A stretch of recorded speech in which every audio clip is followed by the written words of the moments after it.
Hello, everybody, and welcome back to another episode in our football football college coach dynasty series. It's been a little bit since we've explored this game again, but you guys responded insanely to the first video, so I definitely appreciate that.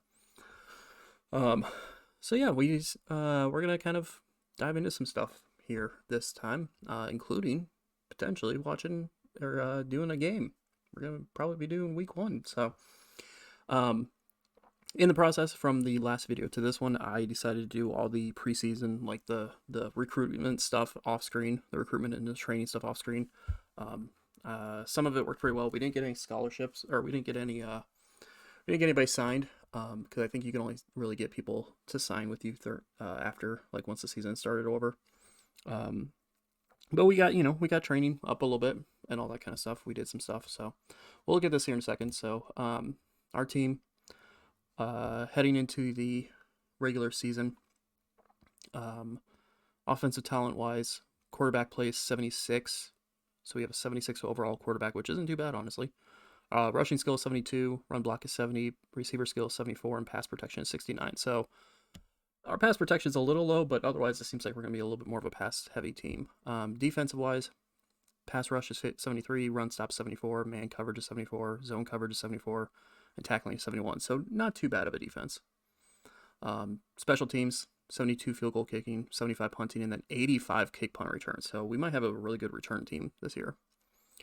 Here's our impact players. Sean Atkins, our quarterback, who's a senior, who's a 76 overall. Two wide receivers up here, 76 and a 75 overall. Our running back, three corners, and a safety there as well. So that's what we're kind of looking at with that. There's the school there. There we go. That's what I was trying to look for. So offensive talent wise, we have 73 rating, which is good for 107th, which isn't terrible, seeing as how this is a 2-star prestige school, like the lowest of the lowest that we could do. It's not too bad. Defensive talent 71, it's good for 124th, so not great. But poll wise, we got a value of 1,067 for a ranking of 121. I don't remember how many teams that's out of, but that's gonna be rough. That's not the greatest. But we're playing with a team at the bottom, and we're gonna work our way to the top. Look at the coach's office really quick here. Nothing that we need to note of. Okay, so week 0, preseason expectations. We have the preseason expectations and booster objectives. So our AD, or our athletic director, expects in 2022 that we should win at least 2 games, which isn't too difficult. I would hope we can win at least 2 games. I know we're a very rough team, probably bottom of the barrel, but you would think we can win at least 2 games. It shouldn't be too hard to win at least 2 games. Thankfully, our AD is kind of a laid-back personality, so he'll give more leeway when missing expectations, which means even if we miss it, he might not be as pissed off about it. And then we have boosters. So we have their total base donations of $6.75 million, and the total base with bonus of $10.688. So essentially, these are people who are paying us. They're our boosters for our team, which we can turn around and use for the NIL deals and all that, as well as for the school and stuff. And then we also get bonuses for extra stuff here. So each booster has a base donation and bonus donation, which is only given if a condition is met. So we have the silver donor here, Declan Newton, who, is in the industry of car dealerships. Silver 167. Loves pass defense. Sucks for them because we don't really have that. Well, I guess we kind of do, but anyway. So he's going to be paying us $3.75 million, and then we're going to get a bonus of $938,000 if we can get 3+ defensive interceptions. And the game thinks that is easy. So if we get 3 interceptions on the season, we get that bonus there. Then we have Xavier McLean here, who is giving us $3 million, and we get a bonus of $3 million, but we have to score 19 or higher rushing touchdowns for the season, which might be a bit difficult Because as I said, our team looks like it's a little bit more of a passing-based team, but we'll see what we can do. We will see what we can do. What's the top 10 teams there? Full rankings. That's what I want. See if I can find us all the way down here. So we're not at the bottom. Tulsa is at the bottom. Tulsa is 126th. So we're 121st out of 126, which isn't terrible if you think about it. We're higher than Kansas, which is saying something. But yeah, 121st isn't terrible.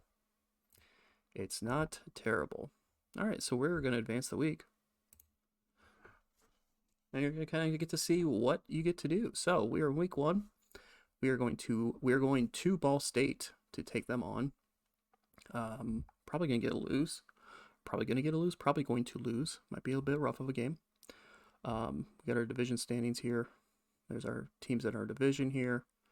Our pro style / balanced offensive game plan and our 4-3 conservative zone defensive game plan there. So it kind of gives you all this stuff here, kind of shows you a lot of the stuff going on here. And then you have your week checklist. So you have all this stuff that the game says you should try to do during the week. So we have recruiting options. So we can do those really quick. You guys can kind of see where we're at recruitment-wise with some of these people. I've been filtering it by overall. So we have, we're in the lead, actually decently significant amount in the lead for this 76 overall 2-star recruit that has C potential, who's a wide receiver, which we will need one. We have one that's going to be graduating this year. So that's going to be helpful if we can get him. Now is when we can start doing offers to him. Then we have a 73 overall C- potential safety here. 3-star cornerback. That's 71 overall D potential or D plus potential. This guy I'm really trying to get. He's only 71 overall, so he's less overall than this guy, but he is a 3-star recruit and he is A potential. So that seems like it's going to be really good. I've still got a little bit of work to do with him and all that. So the way I've been doing this, I mean, you saw it in the previous video, but the way I've been doing this so far is just kind of scouting until I get these top people at 100% scouted, just because, overalls might be moving around. And then honestly, I've been going off of overalls. I could go off of like stars and all that stuff, but I kind of don't want to. So I've just been going off of like their overalls. So then I'll do this so I can resort it by overall. And then just kind of go from here. So, like I said, this guy we're 1,000 points up on. I want to, let's see. Where am I looking? Okay, so 25 commitments. We have 25 scholarship offers we can do. So we're going to offer him a scholarship. We'll see what he has to say about it. Oh, there we go. I just needed to click that, and then it automatically does it there. I'm not going to offer an NIL deal unless I absolutely need to. I'm going to do the same with this safety here. So we are going to need a safety, and a 73 overall safety is not a bad one to have, especially when we're a decent amount ahead. This Felix Goodwin guy, we're going to have to keep working on a little bit here. We can schedule a visit if we want. One thing I learned, though, is that scheduling a visit is kind of a little bit of a thing. You can schedule visits, but it's kind of a good thing to do them a little bit later, because so the first visit of the season, we already have this guy, Costa scheduled for a visit here. The first visit that a recruit has over gets, something, and then like a second and a third, if a recruit goes to like a second or a third college, they actually get a boost, like an extra bonus in their visit. So, sometimes it's kind of a good thing to do later in the season visits, so that way you can, get them. But at the same time, if you wait too long into the season, then you may not be able to get this guy in time because maybe he's going to go somewhere else. So, we're going to go ahead and schedule this guy for week 4 here. We'll do that. And then we are going to, as well, we need to do, let's do a good pitch so we can get some more points boosted so we can try to catch up to the leader there. Seth Morello, this guy we need to we're definitely going to need to target. We're going to offer him a scholarship. And then we're also going to use our great pitch on him because we really want to catch up and try to get him. He's going to be probably our top guy from this recruitment class. Medina here, 71 overall, D+ potential. But he is a 19th ranked linebacker, so he might be decent. Linebacker-wise, we do need 2 linebackers. So we probably should target him. We're 261 points behind, so it's not terrible. We can probably catch up pretty decently. I don't like his D+ potential, but overall-wise, he's not bad. So we'll offer him a scholarship as well. I just kind of leave it at that. Julius Logan, we definitely should try to get. He's got B+ potential. So we will offer him a scholarship as well. No need to target him at this point. This Jay Ali guy, I've been going back and forth about. He's 69 overall, F+ potential, so he's not great. He's a 3-star recruit though, and he's a 42nd ranked line safety, that is, which we need one. We have Langford here, who's better. So he would obviously be the better pick, but he is 3-star, so it would be a decent idea to have something like that. So I think for him, we're just going to do the okay defensive coordinator pitch. Enrique Shaw here, we definitely should get, try to get a little bit more distance between us and Navy there. Consider bringing him in. We have, we need 3 cornerbacks. We have Goodwin, Logan, so Shaw would be number 3 if we got him. So you know what, we'll go ahead and we'll go ahead and offer scholarship too. We do not need a kicker. Honestly, I was kind of seeing what he had a potential for. 69 overall is not terrible, but he has F potential, and those stats aren't really that great, so I'm kind of just letting him sit there. We'll keep targeting him. If nobody else goes after him as the year goes on, maybe we'll try to get him, but Hagen here, C- potential, the same thing, just kind of targeting him just to see. This guy I've been going kind of back and forth about as well. He has B- potential, so that would be a good thing, as well as Costa, who you saw we already have a visit scheduled for. We actually are in the lead with him though. But he's only 38% scouted, so his overall might actually increase, whereas Neves here is at 68. Like his overall is set because it's 100% scouted. So I think we're gonna, with Costa here, we'll do a head coach okay pitch just to keep him up there. Couple more cornerbacks. We have a ton of cornerbacks scouted at this, or on our recruitment thing at this point. Buchanan, who's 76 overall wide receiver. We only need 1, so we don't really need to focus on him.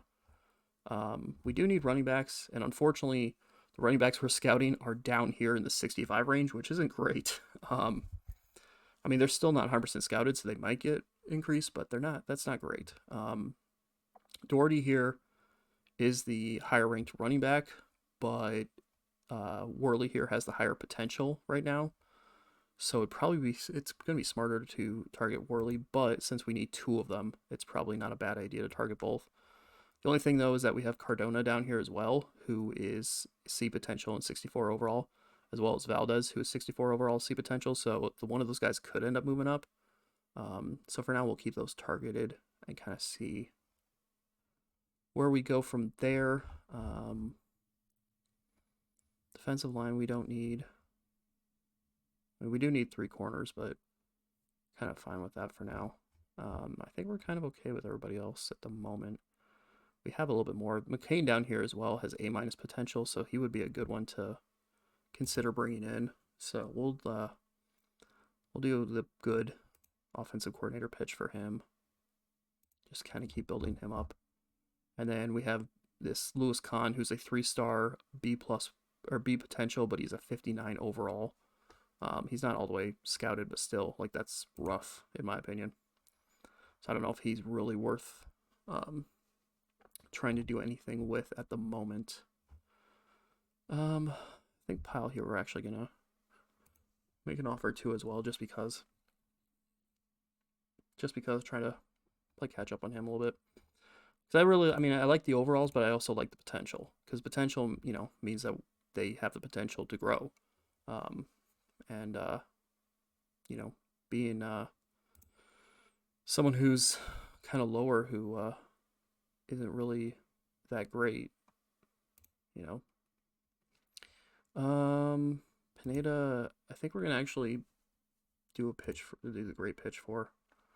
He has B potential. I've been kind of trying to get like anybody who's at least a B minus potential or higher. I've been trying to do the actual pitches for, even if they are lower. That's after I've gone through, obviously, everything else. So we'll go through these really quick. Good there, good there. And then from there, I don't know. We have 25 scholarships, so really if we want to, we can target just about everybody on our list and we'll be fine. But at the same time, it's like when you find out that some of them have 62 or 62 overall here. I mean, he hasn't scouted all the way, but if I find out they have 62 overall, then it's like, are they really worth trying to bring in and then maybe slowly build over time? It's one of those things you have to kind of think about. It and go from there. I just have one good pitch left from ourselves, from the head coordinator. So let's use it on him. Why not? Let's really get a boost. All right, so recruitment stuff's done. Yeah, we've done the recruitment stuff there. So they've checked that box off for us. Set practice focus. This week, we're taking on a team, Ball State, that's balanced, and then a aggressive zone and 4-4 split. So defensive, we want to, they're both balanced. It's kind of hard to figure out what to do for focuses right now because we don't know what their team is like. Like later on when we see they're more of a pass, they have more pass yards per game versus rush yards, and then we know, oh, we should probably focus on passing versus rushing. But early on right now, it's kind of hard to figure out, okay, well, which one is the better one. So we'll go quick passing right now and limit, let's focus on stopping the run. Why not? We're going to do that there. Adjust the depth chart. We don't really need to worry about this too much. The depth chart should be okay for the moment. I'm looking here. I think everybody should be kind of sorted as I want them to be sorted here. So we should be fine there. And then adjust the gaming plan. So play call style balanced. We can do that. We can do pass first and get bonus, effective play calling level for that. Or we can do this one and lose a performance thing for that. So we're going to stick with balanced, which is ours. Some of the stuff we're going to leave as default for the time being. Defense-wise, going to do I want to stick with conservative zone or do I want to go with balanced man? You know what? We're going to stick with conservative zone. That's our defensive coordinator's thing, and he's at level 4 defense anyway, so that's obviously a better thing than ours. I'll kind of run from there. All right. We've done all of our week checklists. We've done everything else. So it's time to hop into the game. Let's go ahead and play the game. So as you see there, the team matchup, the preview right now, they are predicted to win by 1.5 points, so pretty close, honestly. Pretty close. Both teams, 73 overall, or 73 offensive talent, 71 defensive talent. Rushing game, the advantage is even. Their passing game, the advantage is even. Pass protection, we actually have an advantage when it comes to pass protection here. Rushing game, their defense is favored in the rushing game and the pass protection as well, so not great. But, we'll see what we can do. They have 3 very good wide receivers there, including an 81 overall. A couple of good cornerbacks. So yeah, let's play the game and see how this plays out. Yes, start. So, here's our game. We can have it like this, or we can do compact view, and it'll show you kind of the smaller thing. But you get to actually choose your plays. You get to pick all of your stuff ahead of time, or each play and all that stuff. It's really cool when it comes to like the simulation part of this, because this is like really detailed here. So we are going to go ahead. I mean, it is kickoff time, so we're going to select a play. We're going to kick off deep.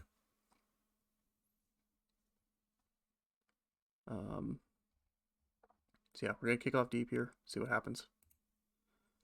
So we kicked off for a touchback. All right. So they have the ball to start off the game. They're at their own 25-yard line. Now we could have the defensive coordinator do the play call. Honestly, I'm not completely against that because the defensive coordinator is better at the defense stuff than we are. So I'm kind of on board with having the defensive coordinator call the plays, but we're gonna do a couple of things on here just to kind of show it. So you get to all your different ones here. It's your favorite category. You can do man zone, all that stuff. They're showing a single back ace formation. So there's that. We can kind of pick as we go here, or we can do a suggestion, which you see, it's going to tell us, oh well, we're suggesting you to do cover 1, the 4-6 bear defense there, or we can, like I said, we can do the you can simulate ahead of time, but we can do the defensive coordinator play call as well, which we are going to do here. We're going to see what the defensive coordinator has in land. So they went for a rushing attempt and went -2 yards. So they're 2nd and 12 from their own 23-yard line. It was a good call from our defensive coordinator there, who went with the corner blitz 3 play and led to -2 yards as our linebacker was able to tackle him behind the line of scrimmage. So good stuff there. Like I said, we're probably just going to let our defensive coordinator keep calling the plays because he's doing a good job of that. He's going to do a lot better of it than us. Ivan Palmer tried rushing for them and went absolutely nowhere. 0 yards on a halfback draw. We went with the cover 2 man defense there. So 3rd and 12 from the 23-yard line of Ball State. And they fumbled. And we recovered the fumble. Ivan Palmer recovered the fumbled the ball. Frank Morales caused the fumble and then recovered the fumble. And we now have the ball at the 22-yard line. So already our first offensive drive is starting at the Ball State's 22-yard line, which is very good placement for us there. Game suggests that we run the stick play here. I'm not completely against that. We'll try it and see what happens. So 8-yard pass completion over to Nehemiah Hurt, our tight end there. So we got 2nd and 2 situation from the 14-yard line. Yeah, I'm okay with the halfback zone weak side run there. That that got us all the way down to the 1-yard line. A 13-yard run from Andrew Peters, our running back, got us down to the 1-yard line. We are right at the goal line. We're basically right at the goal line. You know what? We'll do a quarterback sneak. And see what happens. -1 yards. We got tackled backwards. 2nd and goal here. Halfback dive. Goal line from, yeah, we'll do that. That went nowhere. So 3rd and goal from the 2-yard line. Yeah, I don't want to do halfback dive again though. We tried that and it didn't really work. It didn't really work on us. So let's actually pick one ourselves. That's gonna be our only ones there. You know what? Let's go with an outside run. Let's you know what? Let's try this. Let's try the fullback fake halfback flip. Fake it to the fullback going up the middle and flip it over to our halfback. See how this works. That resulted in 1 yard. So we did not get the ball in the end zone, unfortunately. 4th and goal from the 1-yard line. Yeah, we're going to kick an 18-yard field goal. And we completed it. So it is a 3-0 ball game as we have successfully made we're on the board first. We have the first points of the game. Sim the kickoff here as Ball State gets it. They returned it 29 yards to the 25-yard line, so basically the same as a touchback. Again, we're just going to let the defensive coordinator keep doing play calls for us. That was a 19-yard run. That's not a good. That's not good. we don't need that happening. So if we could stop that, that'd be great. Well, okay. We then gave up a 56-yard pass for a touchdown. So first drive was great. Second drive, not so much. Not so much, as we immediately give up a two-play touchdown. Two-play touchdown. Just like that, Ball State is up 7-3 with 10:14 left in the first quarter. So now we've got the ball, and we're going to see what happens here. I'm suggesting halfback stretch. I'm okay with that. Let's try that there. That went -1 yards. Okay. Let's see what the offensive coordinator has for a play idea. Let's see what happens here. Halfback dive went -2 yards. We are going the wrong way. We are going backwards, and I do not like that. Curl combo. Are we actually going to get deep enough, though? It's 3rd and 13. I don't know if I like that idea. I feel like 3rd and 13, we need to get a little bit deeper than that. Let's go with Texas here. Let's go with the Texas play, see what happens. That is a 63-yard completion all the way down to the 15-yard line of Ball State. A 63-yard pass completion. That was off of a blitz too, so they were blitzing up the middle, and we sent it deep on them. 1st and 10 from the 15-yard line. Sure, we'll go with that. There's a 9-yard completion there for Deshaun Mayo. Good stuff there. 2nd one from the 6. I don't want to do that. Why would I do a deep pass when I'm at the 6-yard line? That's insane in my opinion. Like, I don't mind doing a pass, but I don't want to do a deep pass, not when we're at the 6-yard line. Let's go quick slants. Quick slants, see what happens here. Incomplete. All right. 3rd and 1 from the 6-yard line. Let's just try to get the first down. So let's go inside run. You know what? Let's see if the fullback can get us that first down here. Come on, fullback. 1-yard run. We did get the first down. Sweet. First goal from the 5-yard line. Apparently we're going to hand it off to the running back again. Or the fullback again, I mean. That's what the suggestion is. So let's try it. See what happens. Another 1-yard run. So it's good to know we can pick up at least a yard with that one. Second goal from the 4. Why are we trying this? No, we're not doing a play action scissors play at the 4-yard line. That's not smart at all. Why the hell would you do that? Your wide receivers aren't even going to get crossed in time before they're out in the back of the end zone. Let's go X slant. Let's go X slant, see what happens here. That's a touchdown. Touchdown, Charlotte. As they go up 9-7, pending the extra point. Deshaun Mayo with a 4-yard pass from Sean Atkins. Good stuff there. Let's go ahead and sim the PAT. Makes it 10-7. Charlotte is up back on top with 7:01 left in the first quarter. Obviously, as that you can see, you can keep picking plays one by one here like this. We're going to go ahead and sim to halftime just so we can kind of get a little bit farther into the game. As you see, it just automatically sims for us. We don't have to actually sit there and watch a sim. It just automatically skips ahead to it. And it shows us up 20-7. We're up 20-7 right now over Ball State. The halftime stats here. We have 237 total yards, 259 of Ball State. They have the only turnover of the game. We have 12 first downs, so they're 9. We've done more plays and had a higher time of possession. Sean Atkins is 8 for 13, 142 yards and a touchdown. Their quarterback Caesar Cochran is 10 of 14 with 190 yards and a touchdown, so not too bad there. Rushing leaders wise, Andrew Peters has 12 carries for 68 yards. Brendan Ulrich has 3 carries for 27.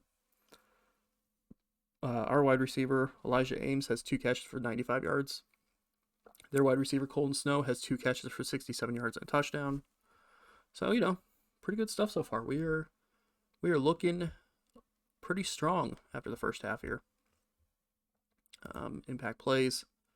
as you see here. So we had the fumble there, we had the field goal, their touchdown, our touchdown. Second quarter, we had a rushing touchdown from Sebastian Downing, which put it up to 17-7. Ball State missed a field goal, a 41-yard field goal, and then we made a 35-yard field goal to make it 22-7. So there is that. Atkins has been sacked once for a 6-yard loss. But yeah, pretty good stuff there, as you can kind of see all that stuff there. So, like I said, it's a really fun thing here. And then we're going to go ahead and just let's go to the fourth quarter, see what happens, see how we're at. So 27-14, not too bad there. Last 5 minutes, 27-21. Uh-oh. They're starting to come back. They're trying to come back on us, but we do have the ball at the 30-yard line. Trying to make it after a big 43-yard completion from Elijah Ames there. Trying to keep them from coming back here, so we'll play this really quick. Let's see. They suggest, you know what? They keep suggesting this play. We're at the 41-yard line, or the 30-yard line, so I can accept this play at this area. We'll sim that, and that got us a 3-yard completion. You did all that. You did a deep pass thing like that, only to get 3 yards from it. Sounds about right. We're not going to do a fullback dive on 2nd and 7, at least not in my opinion. Let's go short pass. Let's do the X slant again. The X slant seems to be working pretty decent for us. Well, that one caused a sack, so we went backwards. Not great. You know what? They're suggesting Texas. Let's run Texas. Let's see what happens here. That went nowhere. That went incomplete. Not a great thing there. They want us to punt at the 33-yard line. Is our kicker not really that great? I know he's not fantastic, but you would think he'd be able to possibly kick that. He's 2 for 2. He has won over 50 yards so far. So I don't know why we wouldn't try to go for the field goal. We're going to go for the field goal. We're going to see what happens here. How do I get to... There we go. Special teams. It's a 50-yard field goal. Expected chance 35%. Well, you know what? Whatever. We're going to take the chance. Take the chance. And we made it. We made the 50-yard field goal. Jorge Logan with a big 50-yard field goal puts us up by 9. Puts us basically... I mean, Ball State could come back, but it's a 2-possession game at this point, though. So Ball State would have to get down the field, score a touchdown, get a 2-point conversion, then get the onside kick, and set themselves up in position for a field goal. All in 3:28. So not a lot of possible success there for that one. But then they have a 33-yard kickoff return, so that's not great. But we'll see what happens. 3:19 left in the game. We give up a 13-yard pass, so that's not great. They're tending to be leaning a little bit more on the run side, but they are down by 9 with 3:03 left, so it's probably going to be more of a passing kind of thing there. We'll run cover one, see what happens. So 9-yard pass there to Arturo Jimenez. Second one from the 41-yard line. 2:35 left in the game. Incompletion there brings up a 3rd and 1 from that 41-yard line. Incomplete pass again, so it's 4th and 1. This is the ball game for them. They don't get this first down here, and they may just have to. They may end up losing this game. We're gonna do a cover. We're gonna do a cover 3 on a 4th and 1. I don't know about that. I kind of like the idea of doing more of a I have a feeling they're going to try to run it. I have a feeling they're going to try to run on this one. Let's do the linebacker zone blitz. We're still doing a zone play, but at the same time, we're sending the pressure and potentially snuffing out the run play if they attempt that. And they turn over on downs. And -2 yards. See, I told you. Trying to do this, trying to prepare for a big pass like that. They were not doing a big pass on 4th and 1. They were going to try to run it, and we stopped them. First and 10 at the 43-yard line with 2:03 left in the game. And at this point, we're just going to run because they still have, I believe they still have timeouts. So that's why we're just running it here. So we'll sim that. 2 minutes remain in the game. Well, now it's down to a minute 34. We are leaning run, but to be fair, we're leaning run because we're just trying to kill the clock at this point. There's another run, a first down run, and you can basically put this one in the bag. We are going to end up getting the victory here, as long as we don't run out the rest of, or as long as we actually run out the rest of the clock here. And there you go. Charlotte wins our first game as a head coach, and we beat Ball State 30-21 at Ball State. They were predicted to win by 1.5 points, and we pull off a 9-point victory. So big victory for Charlotte, as they are able to defeat Ball State here in a very good game. Very good statement game from Charlotte this week. The victory there, the success, and cannot go wrong there. Let's go ahead and advance the week then, because we've done everything in this week. Yes. All right. So big victory for Charlotte here, as we're going to go to 1-0 on the season. 1-0 in our season. So, as you can see, as you guys can continue to see, that's kind of the breakdown of calling a game in this game. You can kind of pick a play by play. You can have your coordinators pick plays. You can do suggestions, that kind of thing. You can kind of see how it plays out. So, it's a really fun game. It is a really fun game for sure. You get to see all the cool stuff like that, and see, you can make changes on the fly as you go. So Charlotte wins. We have no injuries, which is good. No commitments, that's fine. Nobody committed to us, but that's fine. I'm okay with that. We had 421 yards in that game, which is good for 50th in the nation right now. We gave up 302 total yards, which is good for 33rd in the nation. So pretty good stuff there, honestly. Pretty good stuff there. We're going to be taking on New Mexico State now, who's 0-1. So yeah. Good stuff there. We did get one rushing touchdown. We did not have any interceptions in that game, though, so we're not getting that goal yet. But, our AD told us we have to win at least 2 games. We've won 1 of 2 games, so as long as we win 1 more game this season, we'll be set. But that's going to be where we kind of end it. We're going to kind of end this episode. I don't know. I do want to try to make this a series heading forward. I just got to figure out how I want to do it, because, I know that for some people, some of this minute stuff like this, watching this happen might be kind of boring. So I got to figure out how I want to do this setup wise. But, you got to at least see our first game happen and our first victory. So we'll have to see how things play out for Charlotte heading forward. But thank you all for watching. Definitely appreciate. And we will catch you in a future video.